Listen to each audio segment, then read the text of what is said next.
수요 말씀 예배 오신 모든 성도님들을 주님의 이름으로 환영하고 축복합니다. 오늘도 함께 기도하며 주님 예배하시는 자리로 나아가겠습니다. 함께 기도하실 때 주님,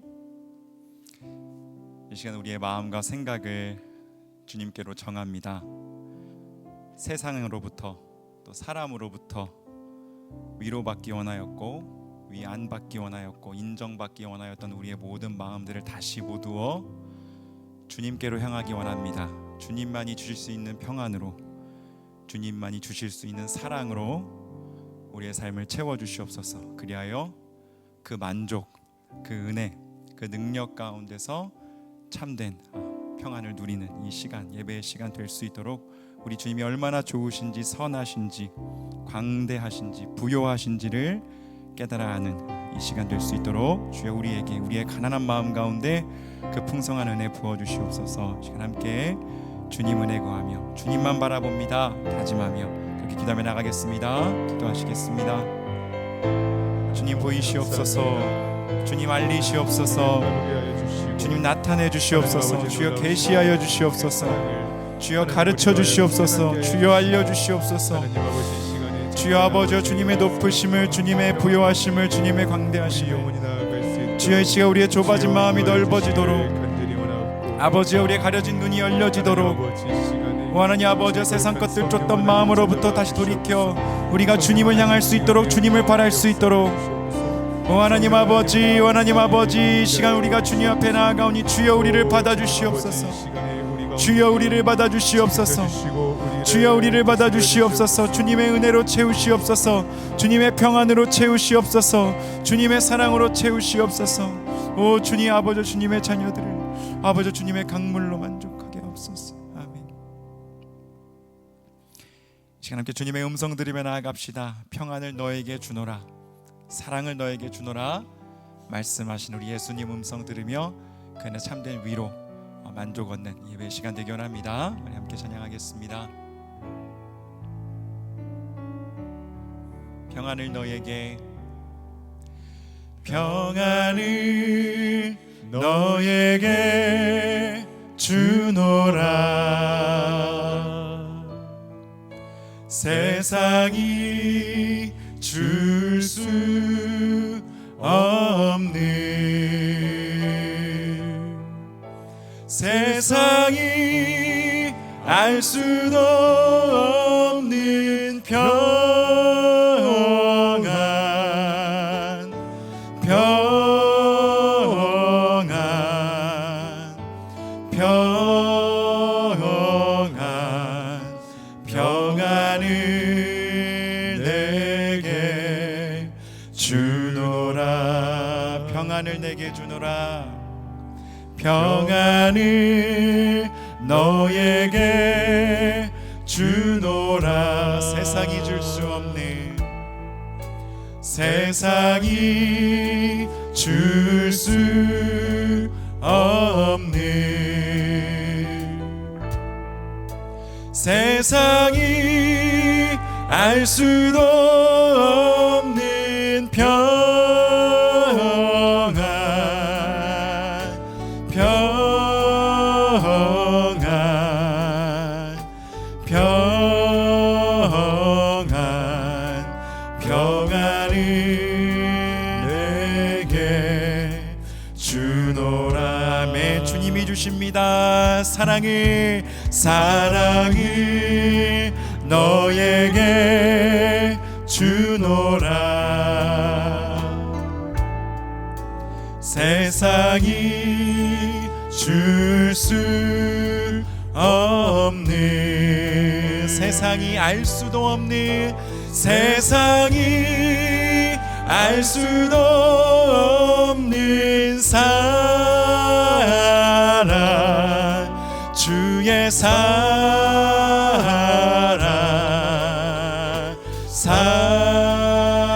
사랑을 너에게, 사랑을 내게 주. 우리 함께 다시 한번 눈을 감고 주님의 사랑을 받습니다. 사랑을, 사랑을 너에게 주노라. 세상이 줄 수 없는, 세상이 줄 수 없는 세상이 알 수도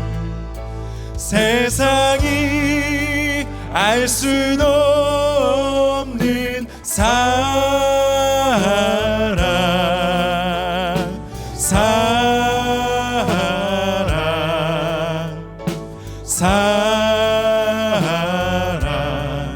사랑을 내게 주노라. 세상이 알 수도 없는 평안으로, 세상이 알 수도 없는 평안, 주의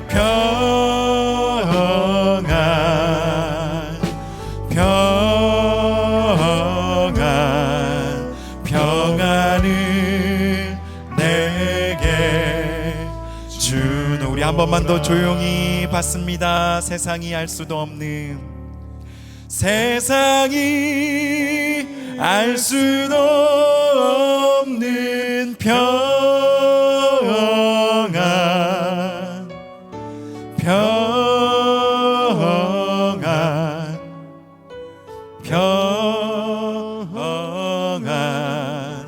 평안을 내게 주노라.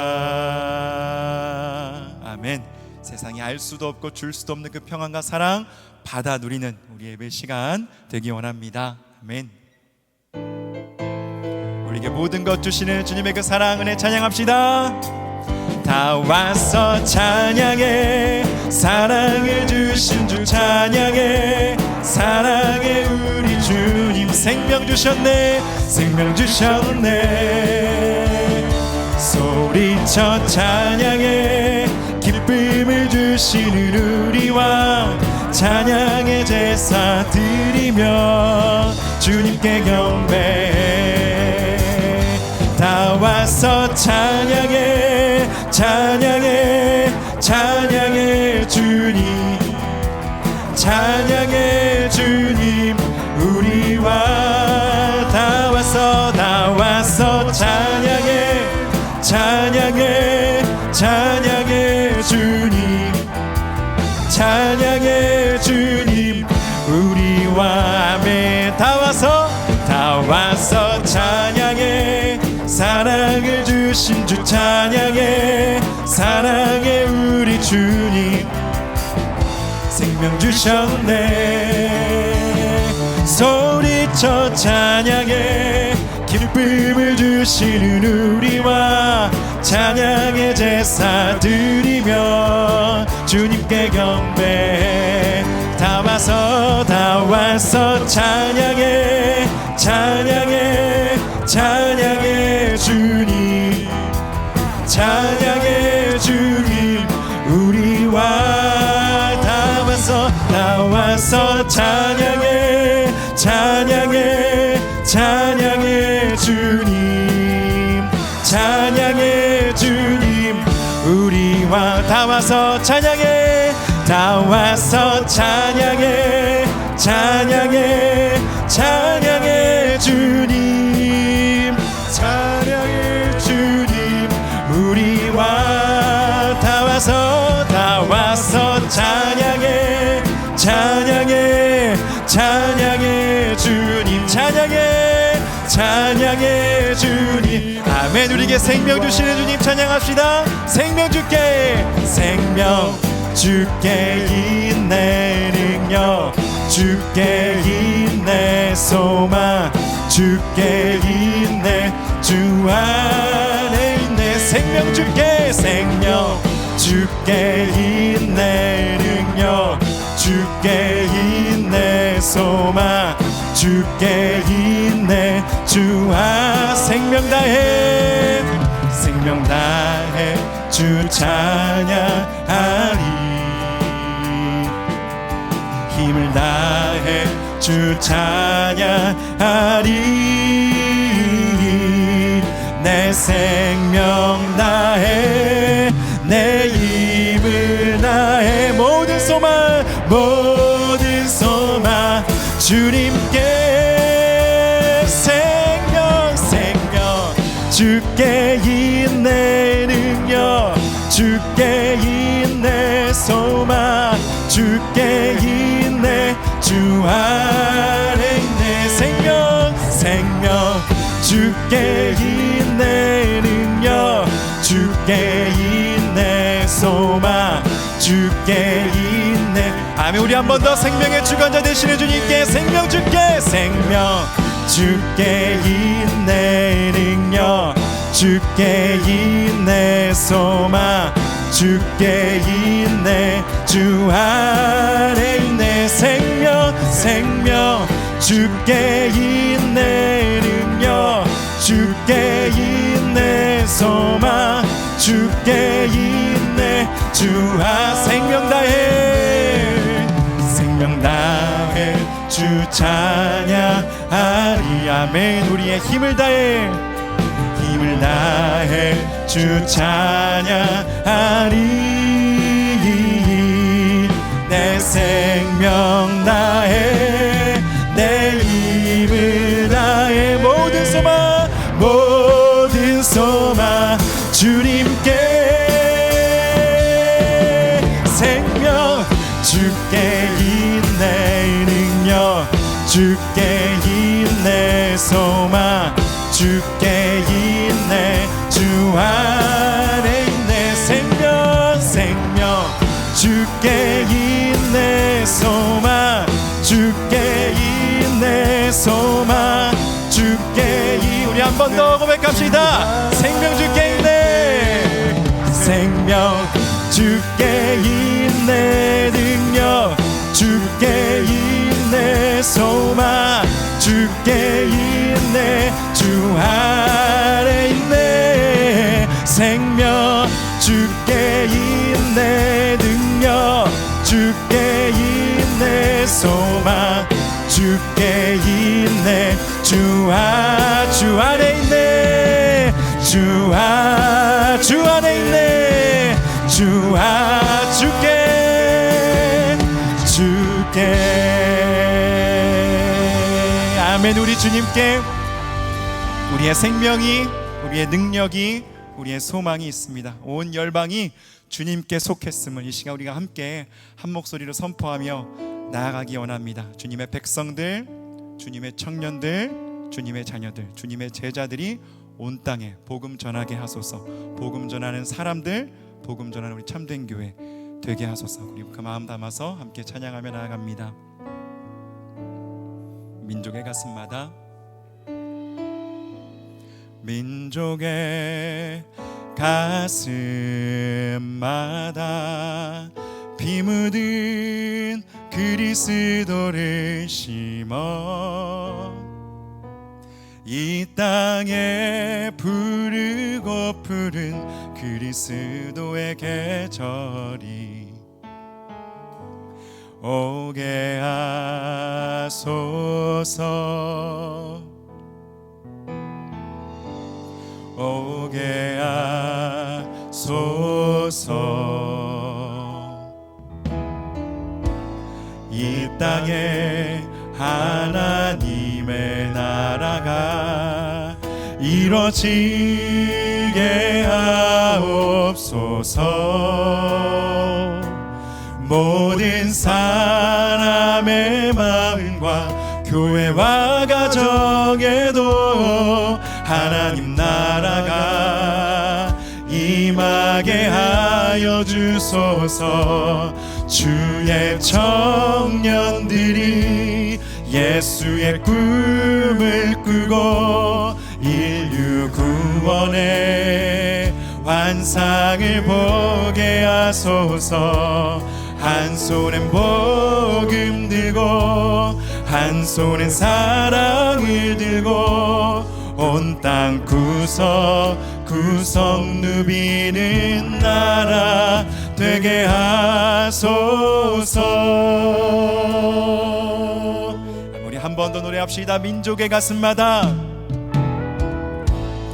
민족의 가슴마다 피 묻은 그리스도를 심어 이 땅에 이 땅에 부르고 부른 그리스도의 계절이 오게 하소서, 오게 하소서, 오게 하소서. 이 땅에 하나님의 나라가 이루어지게 하옵소서. 모든 사람의 마음과 교회와 가정에도 하나님 나라가 임하게 하여 주소서.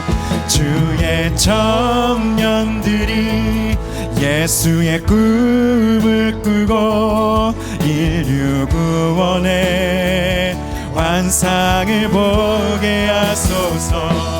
한 손엔 복음 들고 한 손엔 사랑을 들고 온 땅 구석구석 누비는 나라. 주의 청년들이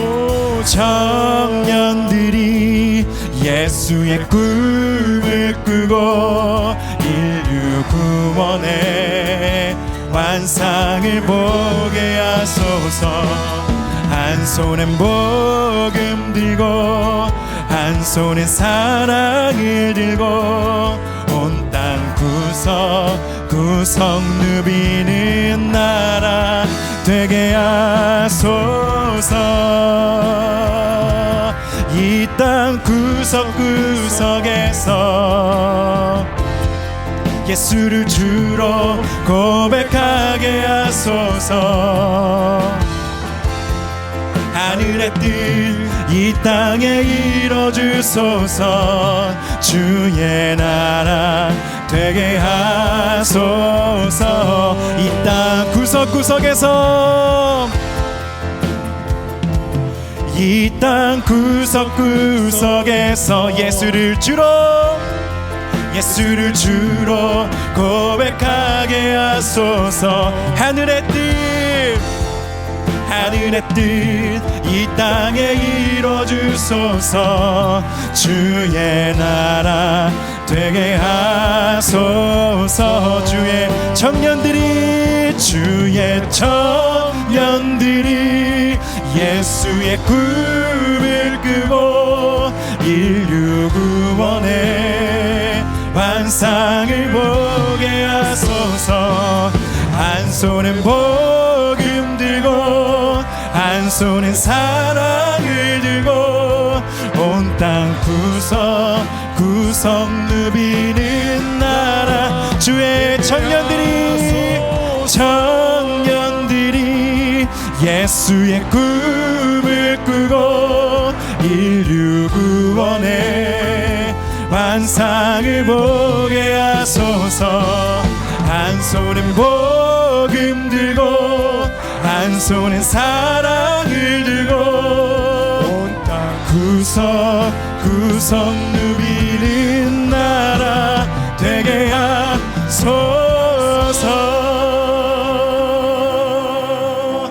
아멘. 우리에게 성령의 충만함을 부어주시사 아버지, 자녀들은 예언할 것이요 청년들은 환상을 보고 아비들은 꿈을 꿀 것이라 말씀하신 그 주님의 말씀 따라 우리가 계속해서 복음의 씨앗을 심으며 선교하며 하나님 나라 복음을 전하며 주님의 제자 되어 세례를 주며 온 땅에 하나님의 나라 전파하는 아버지 그 기쁜 소식 전하는 우리의 발걸음 되게 하여 주시옵소서. 모든 위축된 우리의 발걸음, 우리의 마음과 생각들 이 시간 다시 한번 살리시고 아버지 주님의 제자 되어 주님의 이름 높이며 거룩하게 여기며 살아갈 수 있도록 주여 우리에게 성령의 충만함 부어주시옵소서. 시간 함께 주님의 은혜 구하며 능력 구하며 우리를 사용하여 주시기를 구하며 우리 삶 올려드리며 함께 기도하며 나가겠습니다. 주여 우리를 받으시옵소서.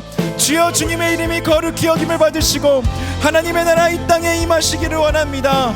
아버지 주님의 백성들이 아버지 한 손에 복음을 들고 한 손에 사랑을 들고 아버지 주님의 말씀 들고 아버지 주님의 사랑 가지고 은혜 가지고 아버지 주님의 가지고 세상에 나가지고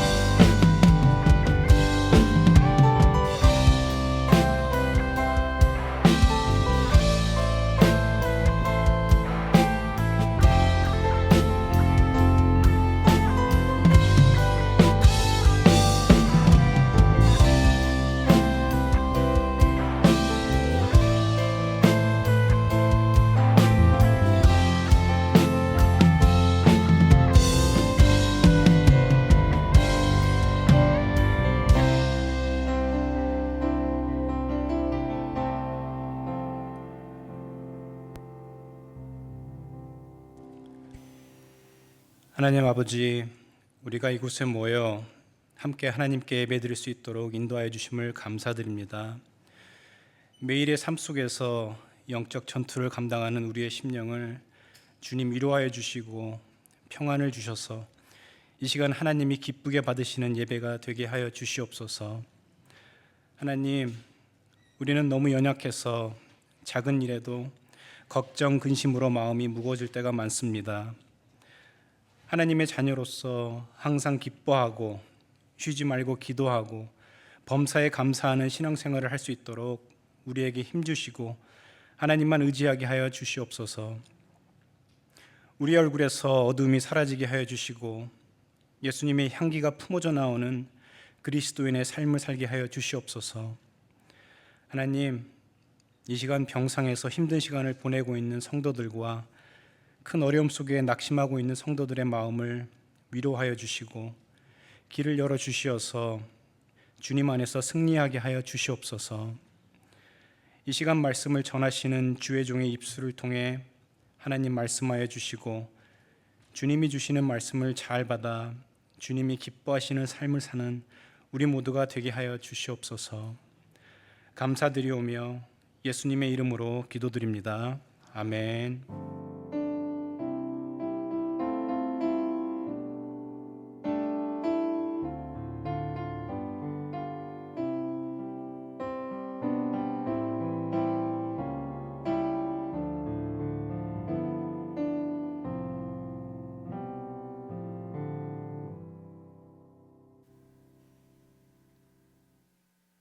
지금 말씀 예배에 우리 주시는 말씀은 시편 131편 1절부터 3절까지의 말씀입니다. 시편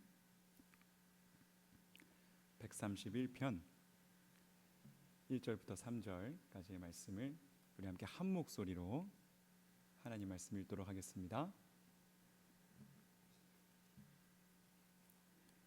이렇게 한 목소리로 하나님 말씀 읽겠습니다. 시작.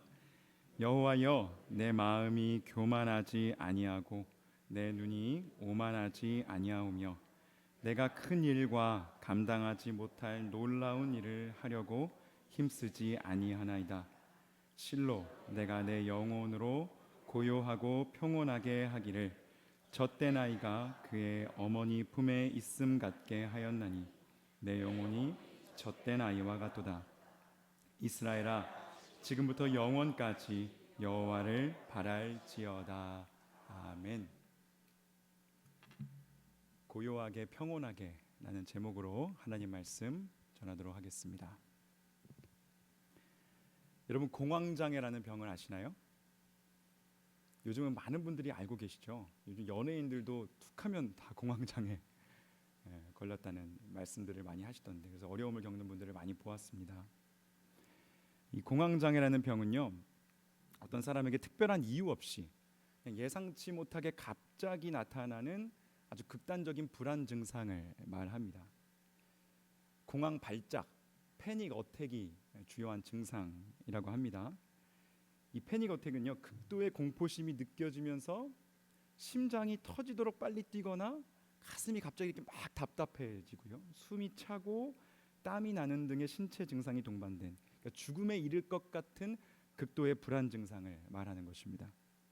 그러니까 정신적으로는 극도의 공포, 죽음에 이를 것 같은 아주 절박한 느낌이 든다고 하고요, 신체적으로는 맥박이 막 빨라지고 호흡곤란이 일어나고 발한이 나는 그런 증상들이 동반이 됩니다. 이 공황장애라는 병의 가장 큰 문제는요, 바로 불안이라고 하더라고요. 한번 이 발작을 경험하게 되면 다음 발작이 또 언제 올까 하는 그 두려움으로 인해서 불안해하게 된다라는 거예요. 특별히 심장과 호흡 문제와 관련된 그런 신체 증상이 공황 발작 환자가 가장 염려하는 문제라고 합니다. 그러니까 자신이 곧 죽을 것 같은 그런 불안감이 느껴지기 때문에 응급실을 방문하는 경우가 많다고 해요. 여러분들 혹시 이런 공황 장애, 공황 발작 증상을 겪어본 적이 있으십니까? 흔히 교회에서는요, 성령 충만한 사람들은 이런 류의 마음의 병을 갖게 되지 않을 거라고 생각하는 경우들이 있으신 것 같습니다. 어떤 분들은 다른 사람들은 몰라도 나라면 이런 증상이 찾아오더라도 성령 충만을 통해, 말씀을 통해, 기도를 통해 너끈하게 이겨낼 수 있을 거다라고 생각하는 분들도 계세요. 근데 여러분, 이게 그렇게 간단한 문제가 아닙니다.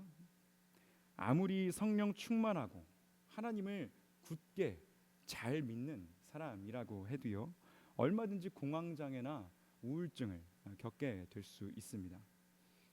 많은 그리스도인들이 우울증이나 이런 공황장애를 겪을 때 죄책감에 사로잡힌다고 합니다. 그동안 그런 부정적인 감정들, 불안과 그런 두려움의 증상들은 악한 것, 어떤 사탄이 주는 것이다 라고 배워왔기 때문이죠. 그리고 성령 충만한 그리스도인들은 이런 공황장애를, 이런 심리적 어려움들을 더 잘 다룰 수 있을 것이다 라는 착각을 하면서 살아요. 그래서 모든 답의 문제는 무엇이 된다? 성령 충만이 된다. 기도하면 다 된다 라고 하는 거예요. 물론 진짜 성령 충만하면요, 기도하면 주님의 뜻이 우리에게 이루어지겠지요. 하지만 문제는요, 어떤 문제의 원인이나 어떤 해결책들, 하나님이 이미 우리에게 주신 그런 방편들은 제대로 찾아보지 않고 성급하게 자동적으로 성령 충만과 기도 쪽으로, 답으로 그것을 결론 짓는 것입니다. 근데 이런 얘기를 함에 있어서 우리가 생각하는 성령 충만은 무엇입니까, 여러분? 우리가 흔하게 생각해왔던 성령 충만은요, 마치 이 성령이 나를 주장하셔서 내가 아닌 성령께서 나를 사로잡으셔서 내 삶을 이끌어가는 것을 말하는 것 같습니다. 그러니까 우리가 생각하는 성령 충만이라는 것은요, 상당히 이 몰아적인 개념이에요.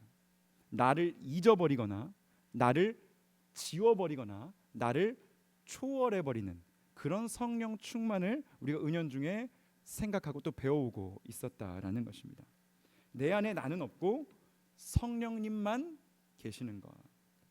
그래서 그런 성령론 안에서는요, 내 자아, 내 생각, 내 감정은요, 사실 그렇게 중요한 게 되지 못하는 거예요. 존중받지 못하는 것이죠. 오직 성령님만 계셔야 하니까, 그분이 나를 다스리셔야 하니까 말입니다. 그렇기 때문에 우리의 마음의 병인 공황장애나 우울증 같은 병은요, 악한 것이 되어버리거나 아니면 내 신앙과 의지가 약해서 걸리는 병이 되어버리거나 아니면 내가 성령의 어떤 온전한 다스림을 받지 못한 탓으로 돌려져 버리게 되는 거예요. 그러나 여러분, 그렇지 않죠. 사실은 그런 성령론이야말로 매우 이교적이고 샤머니즘적인 그런 성령론입니다. 우리가 믿는 성령님은요, 우리를 그렇게 몰아적인 상태로 몰아가는 분이 아니십니다. 우리가 믿는 성령님은요, 나를 나답게 만들어 주시는 분이세요. 그게 바로 성경적인 성령론입니다, 여러분. 성령님은 나 자신을 발견하게 해주시고 나의 한계와 나의 연약함, 나의 상처를 받아들일 수 있도록 해주시는 그런 힘을 주시는 분, 나 자신과 내가 화해할 수 있는 그런 힘을 우리에게 주는 분이세요. 성령님은요, 내 삶의 어두운 부분 또한 내 인생의 일부분임을 받아들일 수 있는 그런 힘과 용기를 주는 분이십니다. 또 나의 강점과 은사를 깨닫게 해주시고 그 은사에 기름 부어주시는 분이기도 하십니다.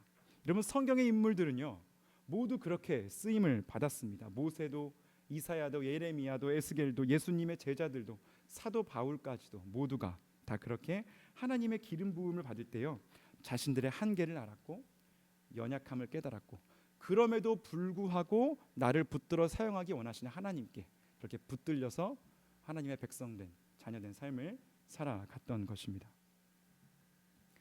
여기서 요점은요, 성령 충만함이 우리의 자아를 빼앗아가지 않는다라는 것입니다. 사실 우리는요, 성령 충만하면 할수록 우리 자신을 더 선명하게 볼 수 있게 됩니다. 자기 객관화가 되게 되는 거예요. 성령 충만하면요, 성령 충만한 사람은요, 자기를 객관화하고 자기를 성찰할 수 있습니다. 조금 멀리 떨어져서 자기의 모습을 조망할 수 있는 그런 능력이 생기게 되는 것이죠. 성령님은 우리를 지혜롭게 해주시고 명철하게 해주셨어요. 우리 삶에 있는 구조적인 문제들까지도 깨닫게 해주시는 분이십니다. 그래서 성령님은 내가 살아온 내 삶을 돌아보게 해주시고 또 삶의 방향을 바꿀 수 있는 동기와 용기를 불어넣어 주시는 분이십니다.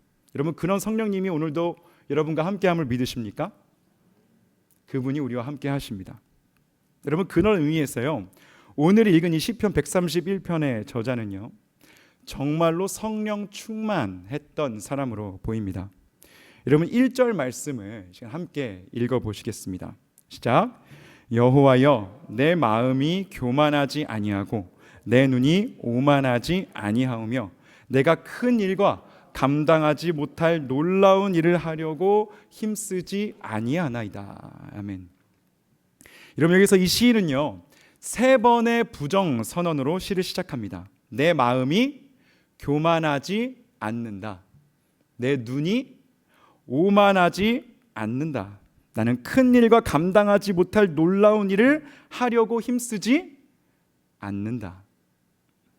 여러분, 여기서 먼저 나오는 교만, 오만은요, 죄의 시작, 죄의 본질과 같은 것이죠. 하나님이 가장 싫어하시는 태도입니다. 감당하지 못할 놀라운 일이라는 것은요, 니플라웃이라는 히브리어의 번역인데요, 홍해를 가르신 사건처럼 인간의 능력과 지혜를 뛰어넘는 하나님의 권능을 가리키는 단어입니다. 그래서 주로 기이한 일이라고 번역이 됩니다. 그러니까 교만하고 오만하고 감당하지 못할 놀라운 일, 하나님만 하실 수 있는 일을 하려고 애쓴다는 것을 다른 말로 하냐면 뭐가 되는 거예요, 여러분? 자기가 하나님이 되려고 한다는 거예요. 내가 하나님이 되려고 한다. 지금 여기서 시인은요, 자신이 하나님이 되려고 하는 모든 시도를 이제는 그만두겠다. 모든 것을 통제하고 모든 것을 다스리고 무언가 대단한 것을 잃어버리는 그런 꿈을 일단은 내려놓겠다라고 시인은 말하고 있는 것입니다. 이 말씀이 공동 번역으로는 이렇게 번역되어 있습니다. 함께 제가 읽어드릴 테니까 한번 보세요, 여러분. 야훼여, 내 마음은 교만하지 않으며 내 눈 높은 데를 보지 않사옵니다. 나 거창한 길을 쫓지 아니하고 주제넘게 놀라운 일을 꿈꾸지도 않사옵니다. 여러분, 참으로 놀라운 말씀이 아닙니까? 저는 이 말씀이 왜 놀랍냐면요, 시인이 자기의 한계를 정확하게 알고 있기 때문입니다.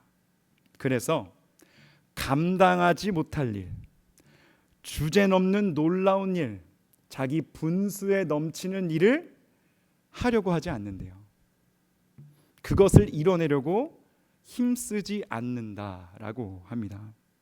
거창해 보이는 큰 길을 쫓아가지 않는다라고 해요. 여러분, 우리는 어떤가요?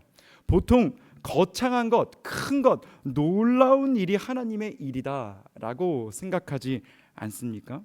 크고 놀라운 일이 하나님께 어울리는 것이다. 그에 비해 내 삶은 얼마나 초라한가 위축되고 그렇게 찌부러들 때가 있지요.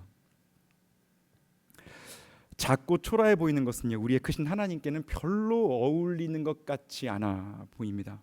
그래서 뭐 긍정의 힘이라든지 4차원의 영성 같은 것들로 우리는 자꾸만 우리의 한계를 다 지워버리려고 하고 있지요. 한계는 없다. 더 큰 일을 꿈꾸고 더 큰 일에 매진하여라. 꿈꾸는 대로 하나님께서 이루어 주실 것이다. 어떻게 보면 이렇게 무책임한 말도 없는데도 우리는 때로는 하나님의 이름을 남용하면서 꿈꿔라, 하나님이 이루어 주신다라는 말을 하고는 합니다.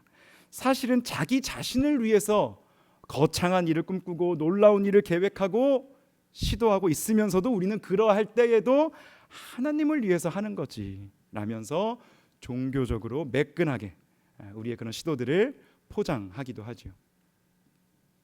그러나 이 시편 131편 시는요, 그런 사고방식에 대해서 정반대로 말하고 있습니다. 시인은 이렇게 말합니다. 나는 주제넘는 놀라운 일을 꿈꾸지 않는다라고요. 주제를 넘지 않으려면 여러분 무엇이 선행되어야 합니까? 주제를 알아야죠. 주제를 알아야 주제를 넘지 않을 수가 있습니다. 그렇죠, 여러분? 여러분, 그런데 우리 주제를 아는 게 얼마나 어려운 일입니까? 얼마나 어려운 일인지 모르겠습니다. 시인은요 이렇게 말하고 있어요. 나는 내 주제를 안다. 나는 내 꼬라지를 안다 라고 말하고 있는 것이죠. 그래서 하나님만이 하실 수 있는 그 놀라운 일, 기이한 일, 그 니플라웃을 이루려고 나는 발버둥 치지 않는다. 하나님의 일은 하나님께 맡기고 나는 내 일을 한다 라고 시인은 말하는 것입니다. 놀라운 일은 내 영역이 아니라 하나님의 영역에 있는 일이기 때문에 그렇습니다. 여러분, 모든 공부는요 나를 아는 것으로부터 시작한다라고 하지요. 그렇죠 여러분? 나의 꼬라지, 지금 나의 현 상태, 현 주소를 아는 것으로부터 모든 공부는 시작하는 것입니다. 근데 여러분, 신앙의 출발점도 똑같은 것 같습니다. 거듭남, 중생, 구원도 이와 똑같은 것 같아요. 나의 죄인됨, 나의 악함, 나의 부패함, 나의 이 추악함, 나의 그 아무에게도 보여줄 수 없는 그 꼬라지를 깨닫는 것으로부터 여러분 우리의 구원 여정이 거기에서부터 시작되는 것입니다. 주님밖에 없습니다. 주님만이 내 삶에 놀라운 일을 이루어 주실 수 있습니다 하면서 말입니다. 여러분, 제가 공황장애로 설교를 시작한 이유가 있습니다. 요즘 많은 분들이 공황장애를 겪고 계신데요, 저도 오랫동안 공황장애를 겪었었거든요. 지금은 거의 그런 일을 제가 겪지 않지만 한 20대 중반부터 30대 중반까지 제가 아까 시작 때 말씀드렸던 그런 공황 발작 증상을 매우 빈번하게 오랫동안 한 10년 정도 겪어왔었습니다. 제가 20대 그 한창 때 군대 전역하고 나서요, 어느 날 갑자기 제 심장이 막 이상하게 뛰는 것 같은 거예요. 두근두근 하면서 막 이렇게 심장이 이렇게 뛰지? 하면서 갑자기 쓰러져 죽을 것 같다라는 두려움에 제가 휩싸였던 적이 있습니다. 그래서 제가 아는 모든 사람들한테, 제 친구들한테 부탁을 했어요. 야, 내가 너를 만나고 있을 때 내가 만약에 쓰러지거든, 너 심폐소생술 알지? 그걸 나한테 꼭 해줘라. 겁이 나는 거예요. 그 젊은 청년이 그때 이제 돈이 없으니까 아버지한테 돈을 빌려가지고 한 50만 원을 빌려서 저희 동네 화정에 있는 명지병원이라는 곳 심장내과에 가서 심장 검사를 받기도 했었습니다. 제가 한창 공황장애 증상으로 힘들어하고 있을 때 수동차를 끌고 다녔었거든요. 이 패닉 어택이 오면요, 발작이 생겨서 이제 다리가 후들거리기 시작합니다. 몸이 경직되면서. 그래서 그 가벼운, 제가 기아 모닝 경차를 탔었는데 그 경차 클러치도 못 밟겠는 거예요. 그러니까 운전이 안 되는 거죠. 차를 찻길에 세워놓고 한참을 정말 쉬다가 다시 운전을 하고 그런 일이 빈번했었습니다. 한 번은 사람들이랑 밥을 먹다가 뚝배기에서 이렇게 숟갈로 된장찌개를 떴는데, 아니 갑자기 손이 떨리면서 이게 입까지 안 오는 거예요. 중간에 다 흘려버리는 거예요. 그래가지고 아니 누가 안 봤나 했는데 다행히 아무도 못 봤더라고. 그래서 그 시간에는 다음부터는 제가 다시는 그 된장 그 뚝배기에 숟가락을 대지 않고 그냥 밥만 조용히 제 앞에 있는 것만 먹었다는, 다시 그런 일이 일어날까 봐 너무 두렵고 무섭더라고요. 사람들이 나를 어떻게 볼까? 그러면서 막 제가 이석증이 걸려보진 않았지만 이석증이 걸린 것처럼 세상이 막 빙글빙글 도는 것도 경험해보고요. 한 번은 제가 청년부 설교를 하고 있는데 갑자기 손발이 후들거리면서 온몸에서 땀이 나기 시작하는데, 여러분 땀이 얼마나 났냐면요, 진짜로 수도꼭지 뜬 것처럼 많이 났었습니다. 비를 흠뻑 젖은 것처럼 이 재킷에서부터 바지까지 그냥 쭉 짜면 나올 정도로 땀이 진짜 줄줄줄줄 나가지고 청년들이 목사님 괜찮냐고 좀 앉으라고, 그래서 중간에 쉬다가 다시 설교했던 적도 있었습니다. 그런 일이 반복되니까 여러분 겁이 많이 나더라고요. 이거 내가 제대로 살 수 있나? 사역은 계속 할 수 있을까? 사람들이 나를 어떻게 볼까라는 생각이 들었습니다. 어쩌다 내가 이 지경이 됐나 하는 자괴감도 들었었고요. 제가 이런 공황장애가 확 괜찮아진 계기가 있었는데, 여러분 한번 들어보시겠습니까? 들어보시렵니까? 제가 두 가지를 말씀드리려고 하는데 아마 첫 번째밖에 자세히 말씀 못 드릴 것 같습니다.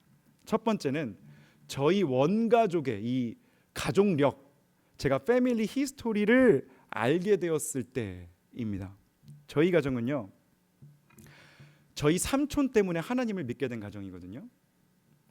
원래는 저희 가정이 뭐 할머니 할아버지 때도 다 뭐 부처님도 섬기고 삼신할매도 섬기고 그런 가정이었습니다. 근데 저희 삼촌, 그러니까 아버지 동생께서 정신 질환을 겪으시면서 저희 가정이 그때 이제 하나님께 돌아오게 되었던 거예요. 저희 둘째 고모가 막 저희 집에 있는 막 그런 우상들 막 다 갖다 버리고 막 그러면서 우리 하나님 믿어야 된다고 온 가족을 설득하면서 이제 그때 저희 가족이 하나님을 믿게 되었다라고 합니다. 저희 삼촌이 똑똑하셨어요. 그래서 대학도 잘 나오시고 자격증도 무지하게 많이 따셨습니다. 근데 문제는 마음이 아프시다 보니까 사회생활이 안 되시는 거예요. 병원에도 좀 오래 계셨고요. 그래서 그 배운 거를 하나도 써먹지를 못하셨습니다. 제가 어려서부터 삼촌으로부터 가장 자주 들었던 말씀이 뭐였냐면요, 기독교 방송에서 또 어떤 목사가 내 욕을 하더라. 아이고 분하다. 아이고 억울하다. 라는 말씀이었어요. 그러니까 저희 삼촌이 좀 피해 그런 망상이 있으셨던 거죠. 삼촌이랑 제가 어렸을 때 같이 살던 시절이 있었습니다. 삼촌이랑. 제가 기억나는 장면은 옛날에 이렇게 다들 입으시던 흰 팬티, 흰 러닝 입고 계시던 우리 삼촌의 모습. 맨날 집에서 이제 그것만 입고 계셨어요. 입고 계셨고 저희 삼촌 방 문을 보면은 항상 구멍이 여러 개가 나 있었습니다. 저희 삼촌이 주먹 담아가 이만하셨거든요. 이만하고 힘도 세시고 팔뚝도 이렇게 굵으시고 힘이 무지하게 좋으셨어요. 근데 또 억울한 일까지 많으시니까 문을 자주 때리셨습니다. 아주 어렸을 때 보면은 구멍도 많이 나 있었고, 그리고 제 하나 또 한 가지 기억은 뭐냐면 우리 삼촌이 김치를 많이 드셨다. 김치를 위에서 이렇게 건져 드시는 게 아니라 가로로 이렇게 끼워가지고 이렇게 많이 드셨어요. 그래서 제 생각에는 아마 한 4젓가락이면 김치 한 포기 드실 정도로 그 정도로 김치를 많이 드시는 우리 삼촌이셨습니다. 그런 삼촌을 낫게 하기 위해서 우리 온 가족이 예수님을 믿게 되었던 거죠. 자, 여러분, 그래서 저희 가족이 예수님 믿고 이제 우리가 예수님 믿었으니까 우리 삼촌이 여러분 완전히 괜찮아지셨을까요? 다 나아지셨을까요?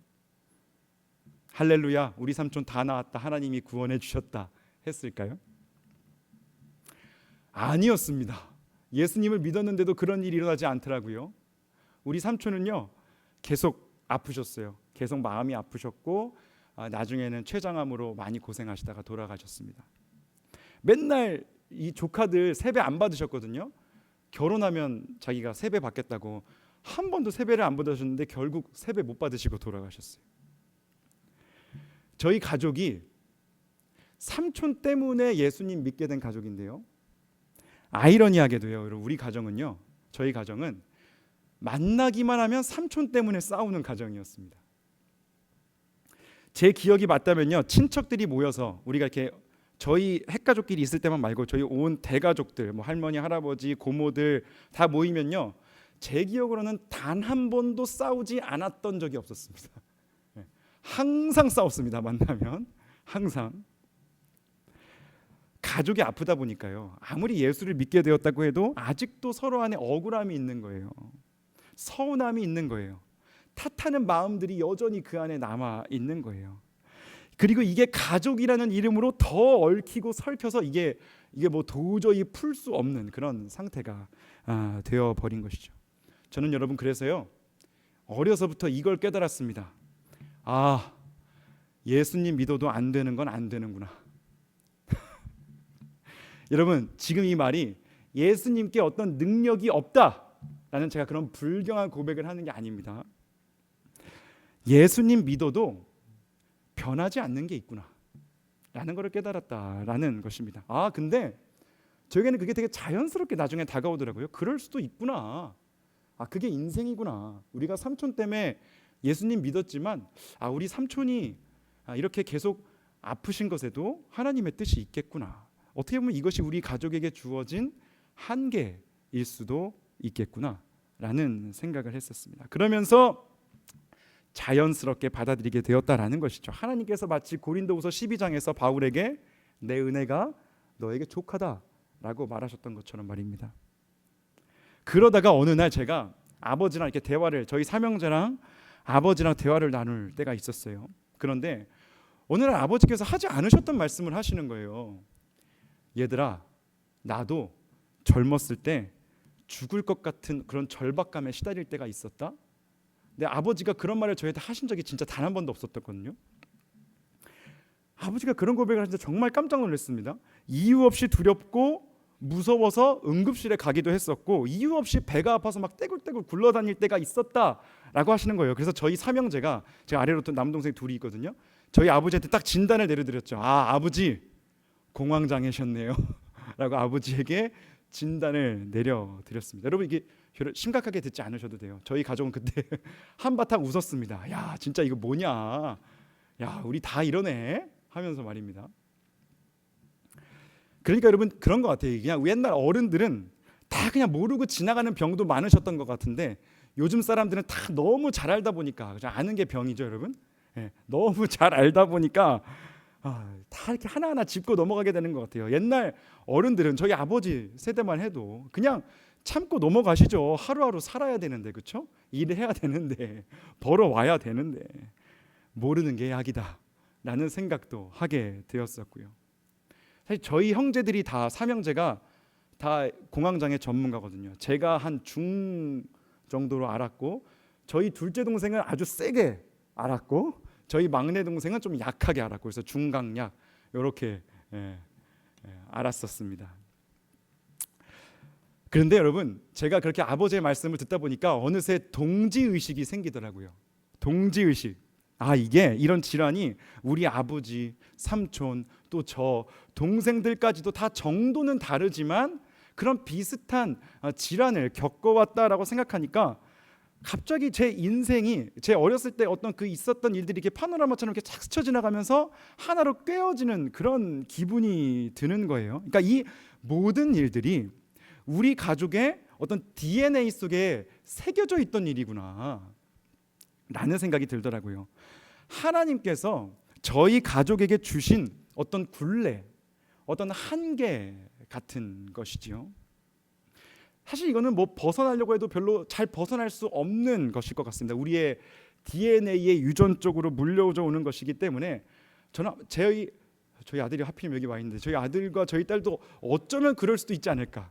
하지만 저희들이 다 경험자이기 때문에 의연하게 넘겨라, 괜찮아질 거야 라고 말해줄 수 있지 않을까라는 생각을 하게 됩니다. 근데 여러분, 저에게 이 굴레와 우리 가족에게 주어졌던 이 한계가요, 갑자기 은총으로 보이기 시작하는 거예요. 아버지가 저에게 그 말씀을 하시고, 저희 삼형제가 웃으면서 그 얘기를 할 때, 아, 이게 은총이구나. 우리 삼촌이 아프셨고, 우리 가족이 어느 정도의 다 질환을 가지고 있고, 여러 가지 그런 어려움을 각자 나름대로 삶의 자리에서 겪어왔지만, 이게 불행이 아니라, 굴레가 아니라, 한계가 아니라 은총이었구나 라는 생각이 제 안에 갑자기 빡 들어오는 거예요. 왜냐하면 우리 가족이 이 한계 때문에, 이 굴레 때문에, 이 어려움 때문에 예수 믿게 되지 않았는가? 우리가 이것 때문에 예수 섬기게 되지 않았는가? 우리가 이것 때문에 하나님 의지하게 되지 않았는가? 라는 생각이 들면서, 아, 이것이야말로 하나님의 경륜, 하나님의 계획이었구나 라는 생각이 들면서 제 안에 이게 정말로 감사로 고백되어지는 일이 있었습니다. 비록 갖고 있던 질병들이 다 해결되지 않았고, 비록 갖고 있던 갈등들이 다 해결되지 않은 채로 저희 아버지도 돌아가셨고, 삼촌도 돌아가셨고, 이제 뭐 고모들도 많이 연로하셨고 그러시지만은, 저는 그냥 감사하더라고요. 저희 가족의 이 패밀리 히스토리를 볼 때 정말 감사하다. 우리에게 주신 이 한계와 굴레를 통해서 우리가 하나님을 만났으니까, 하나님을 영접했으니까. 그거면 여러분 족한 거 아니겠습니까? 여러분, 그렇죠? 저의 아버지도 저희의 삼촌도 아마도 할아버지 할머니 중에서 또 누가 그러셨을 수 있어요. 그 위에 조상들 누가 또 그러셨을 수도 있고, 그리고 또 제 형제들도 이런 일을 겪었다고 생각하니까 저는 진짜로 마음이 아주 편한 그런 경지에 나중에 이르게 되었습니다.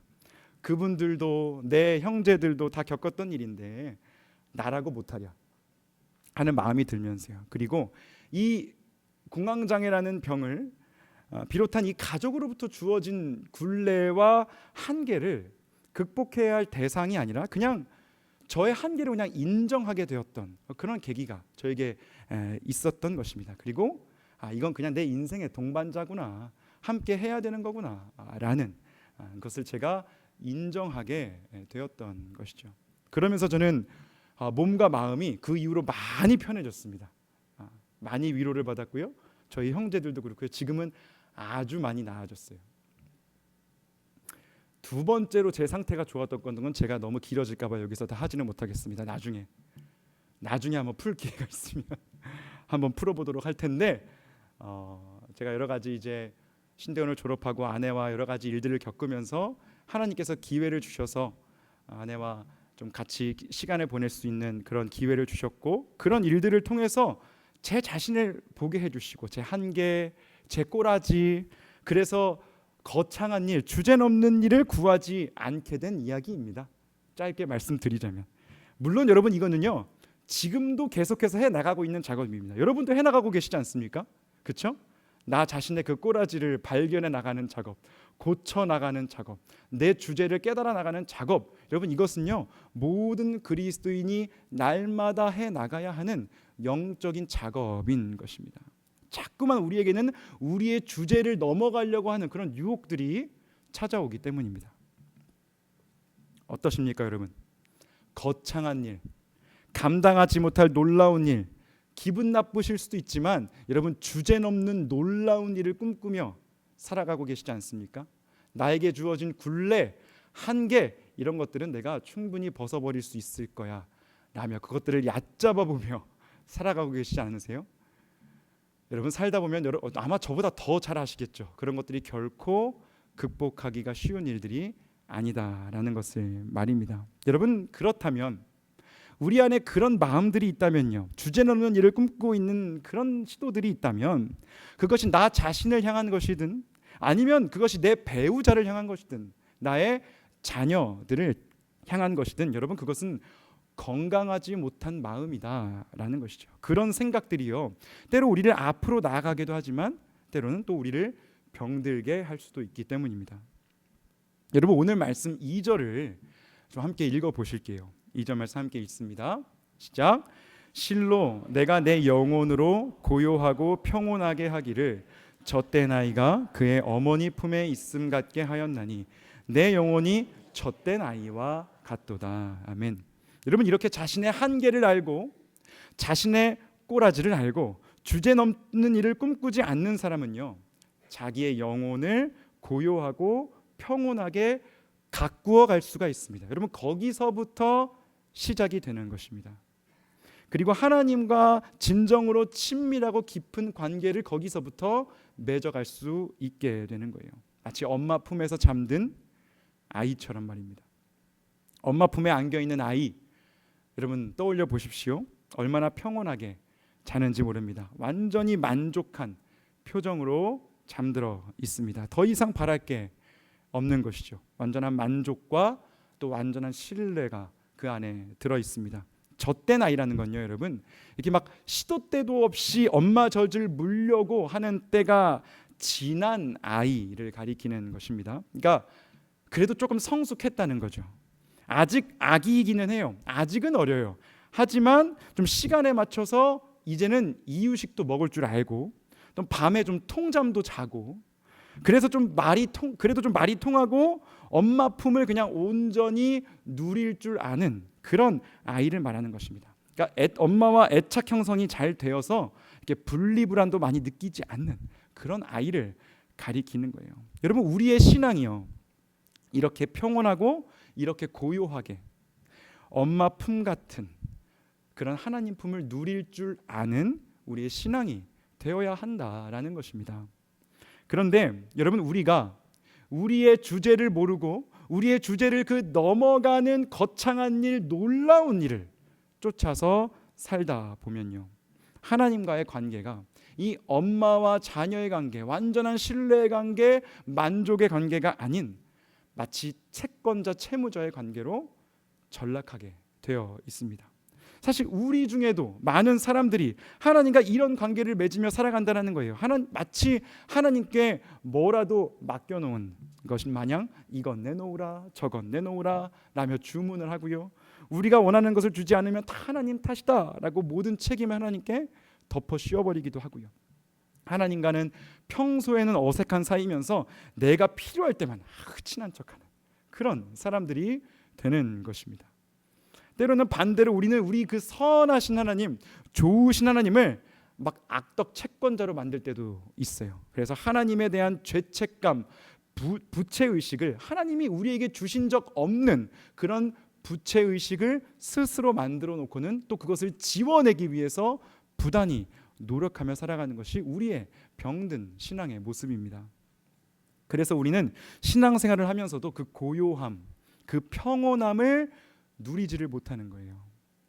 젖을 충분히 먹고 엄마 품에 안겨서 완전한 만족을 누리는 아이가 되지 못하는 것입니다. 끊임없이 무언가를 요구하고 받아내야만 하는 그런 불편한 사이가 된 채로 하나님과 지내는 거예요.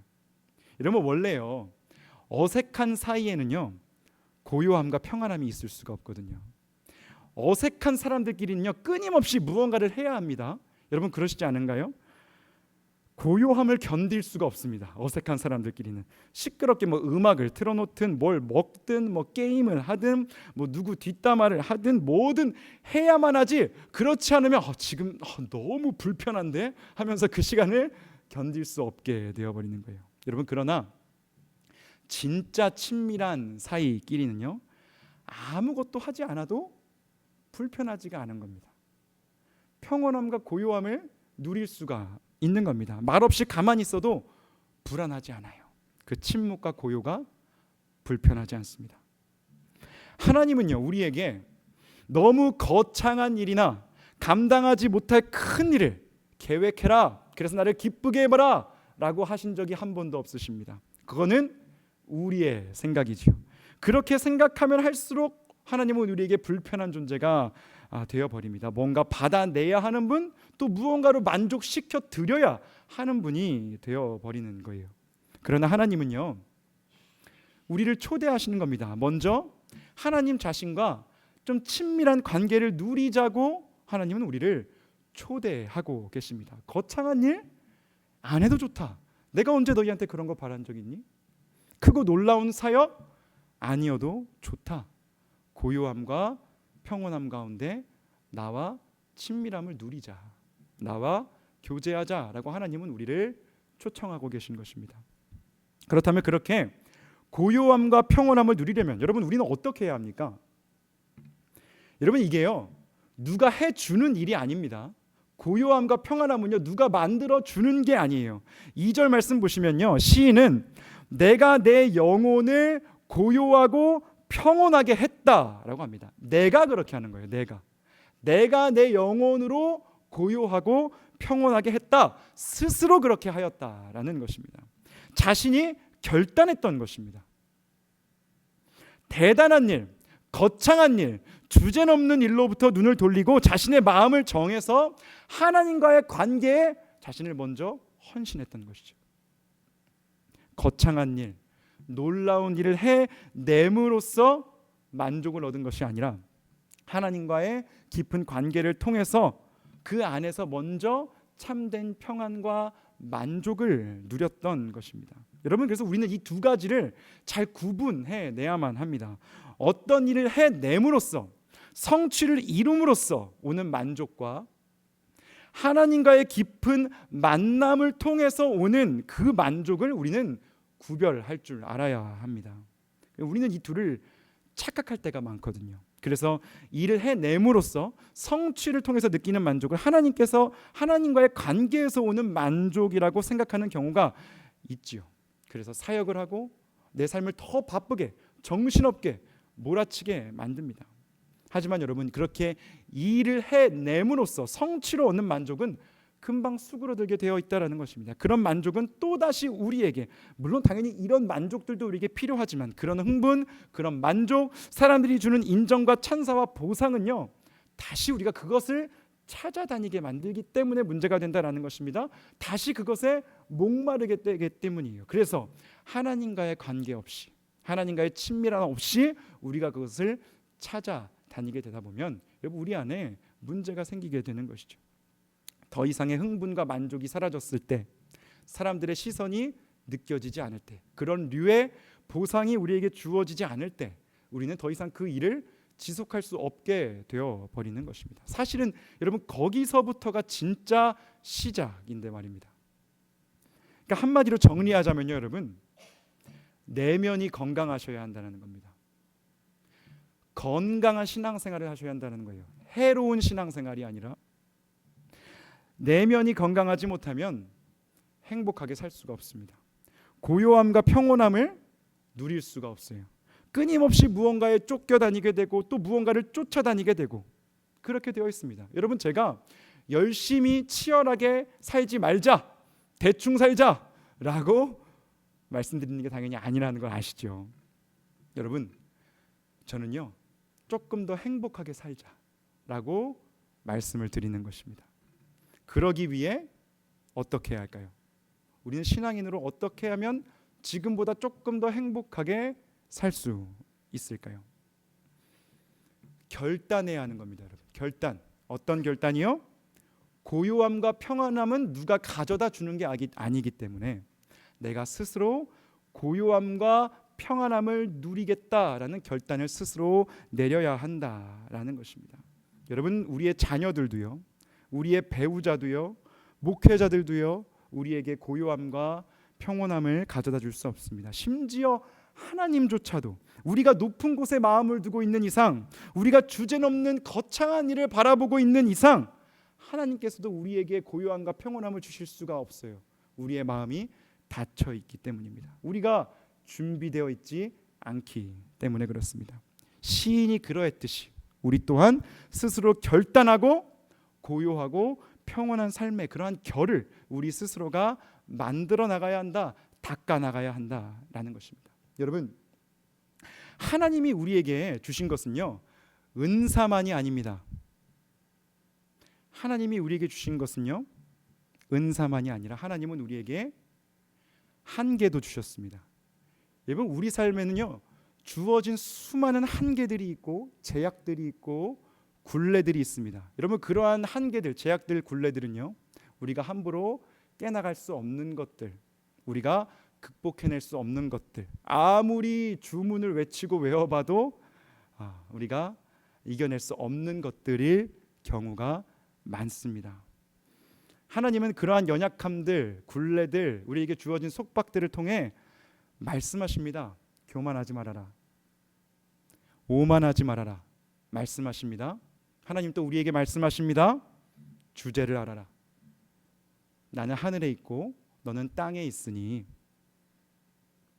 너 자신을 알고 하나님을 알고 너의 한계를 알고 거창한 일 꿈꾸지 말고 평온하게 고요하게 나와 사귀자라고 하나님은 우리에게 말씀하고 계십니다. 하나님이 되려 하지 말라고 하나님께서 우리에게 한계를 주신 것입니다. 여러분 그 한계를 우리가 인정할 때에 우리는 주님 안에서 참된 고요와 평안을 누릴 수 있게 될 것입니다. 여러분 너무 거창한 일, 너무 어려운 일, 감당하지 못할 어렵고 놀라운 일들, 분에 넘치고 주제를 넘어가는 일들, 여러분 그런 것들만 바라보고 그런 것들을 이뤄야 한다라고 달려가지 마시기를 바랍니다. 그리고 우리 주변에 있는 사람들에게도 여러분 그런 압박을 주지 마시기를 바라요. 여러분 우리가 그거를 구분할 줄 알아야 합니다.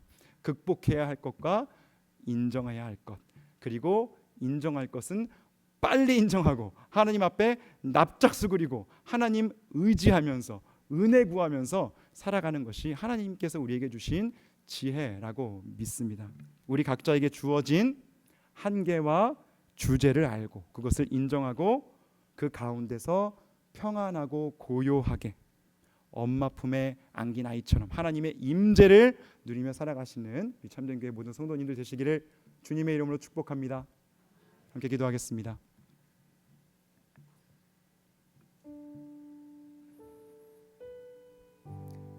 여러분 시간 함께 기도하실 때 우리 삶에 주어진 여러 가지 한계들, 속박들, 굴레들, 이것이 나에게 주어진 어떤 저주가 아니라, 나쁜 것들이 아니라 오히려 나로 하여금, 우리 가족으로 하여금, 나의 자녀들로 하여금, 나의 배우자로 하여금 더욱더 하나님을 의지할 수 있게 만들어주는 은혜의 방편이 아니었는가. 여러분, 이 시간 그 하나님의 놀라운 경륜, 섭리, 그 지혜를 이 시간 우리가 생각하면서 돌아보면서 함께 하나님 찬양하면서 기도하면 좋겠습니다. 하나님 감사합니다. 우리에게 주어진 한계들, 굴레들, 속박들, 나에게 주어진 그 주제, 나에게 주심에 감사드립니다. 그것을 통해서 하나님 의지하게 하여 주시니, 하나님 알게 하여 주시니, 구원받게 하여 주시니, 하나님 의지하게 해 주시니 감사합니다. 더욱더 하나님 의지하며 겸손하게 살아가는 우리의 삶이 되게 하여 주시옵소서. 그리하여 고요하고 평온하게 주님과의 그 깊은 교제, 사귐 누리며 살아가는 우리가 되게 하옵소서. 시간 함께 주어진 우리의 삶을 돌아보며 주님의 은혜 인정하며 함께 기도하며 나가겠습니다. 기도하시겠습니다. 주님, 그렇습니다. 주님, 우리에게 주어진 삶이 비록 한계와 아버지 속박과 굴레와 아버지가 우리가 함부로 극복해내지 못할 아버지 여러 가지 제한과 제약들이 있었던 삶이라 할지라도, 주여 아버지, 우리 하나님 아버지는 그것들을 통하여 일하셨고, 아버지 그것들을 통하여 우리를 구원하셨고, 그것들을 통하여 우리를 만지셨고, 그것들을 통하여 우리를 부르셨고, 아버지여 우리를 주님의 것 삼아주셨고, 아버지 주님의 소유로 삼으셨음을 이 시간 우리가 돌아보며, 아버지 그 주님의 놀라운 지혜와 아버지 그 주님의 놀라운 경륜과 섭리를 저희들 찬양하며 나아갑니다. 하나님 아버지, 우리에게 주어져 있는 아픔들, 우리의 육신과 우리의 정서와 주여 우리의 상처와 우리 아버지와 우리의 모든 결핍과 아버지와 우리의 모든 그 연약함들 가운데 일하시는 하나님을 찬양합니다. 아버지에게 주어진 주제와 그 한계와 굴레들 가운데서 여전히 일하고 계시는 하나님을 저희들 만나기 원합니다. 더욱더 하나님을 의지하기 원합니다. 낮아지기 원합니다. 겸손해지기 원합니다. 아버지 주님을 의지하기 원합니다. 더욱더 알아가기 원합니다. 내 주제가 무엇인지, 주제는 없는 거창한 일을 내가 오늘도 꿈꾸고 있지는 않은지, 아버지 오늘 내가 구해야 할 것은 무엇인지, 아버지여 고요하고 평안함 가운데 아버지 하나님의 임재를 구하며 은혜를 구하며 살아가는 우리가 될 수 있도록 주여 은혜 부어주시옵소서.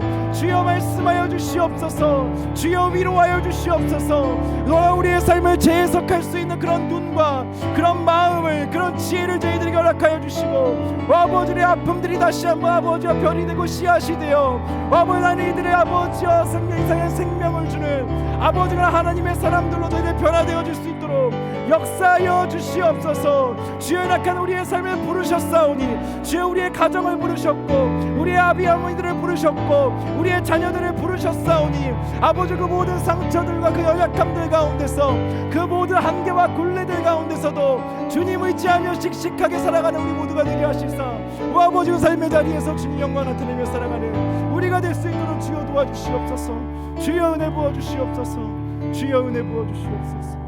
주여 은혜 부어주시옵소서. 여러분, 시간 다시 한번 기도하실 때 우리 과테말라 단기 선교를 위해 기도하되, 우리 특별히 우리 유스 그룹을 위해서 함께 기도하기 원합니다. 우리 유스 그룹 아이들이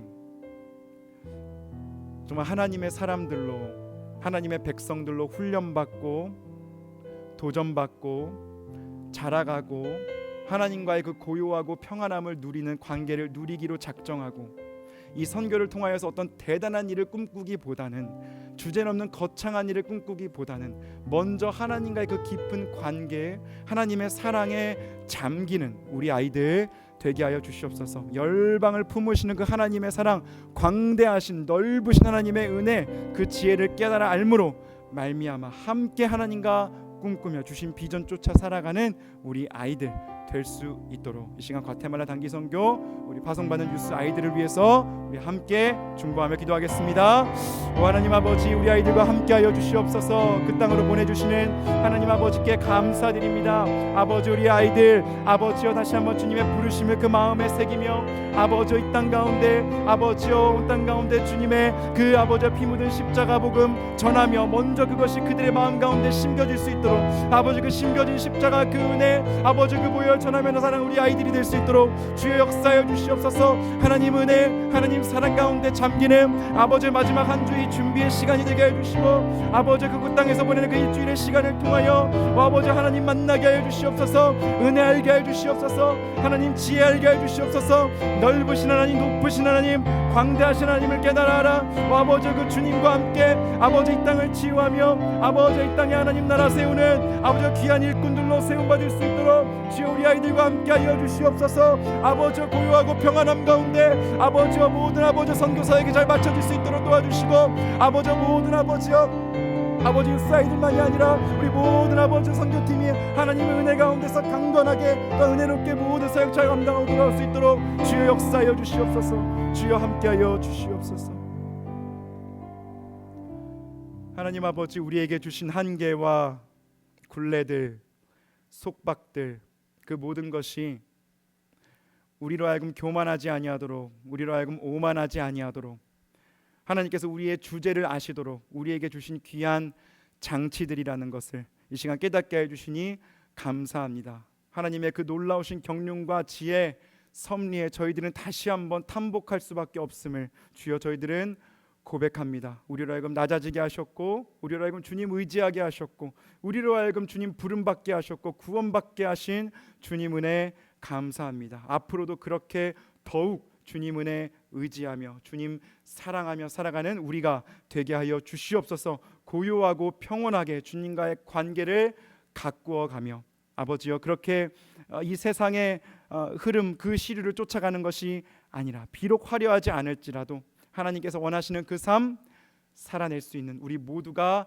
되게 하여 주시옵소서. 과테말라 선교가 얼마 남지 않았습니다. 주일날 파송받는 우리 모든 팀 가운데 함께 해주시고 그 모든 사역들 또한 고요하고 평온함 가운데 하나님의 그 일하심을 경험할 수 있는 귀한 선교 사역 되게 해주시고 특별히 보내시는 우리 모든 유스 한 명 한 명에게 함께 하셔서 주님이 주시는 꿈과 비전 품고 주님과 함께 살아가는 그들의 인생 될 수 있도록 주여 성령의 기름 충만하게 부어주시옵소서. 남은 한 주를 살아가는 우리 모든 성도님들에게도 성령의 기름 부어주시고 고요하고 평온하게 주님과 동행하며 살아가는 남은 한 주 될 수 있도록 주여 은혜 베풀어 주시옵소서. 예수 그리스도의 이름으로 기도드리옵나이다. 아멘. 우리 주 예수 그리스도의 은혜와 하나님의 사랑과 성령의 교통하심이 고요하고 평온하게 하나님과의 관계를 아름답게 가꾸어갈 모든 성도들의 삶 가운데 지금부터 영원토록 항상 함께 있을지어다. 아멘.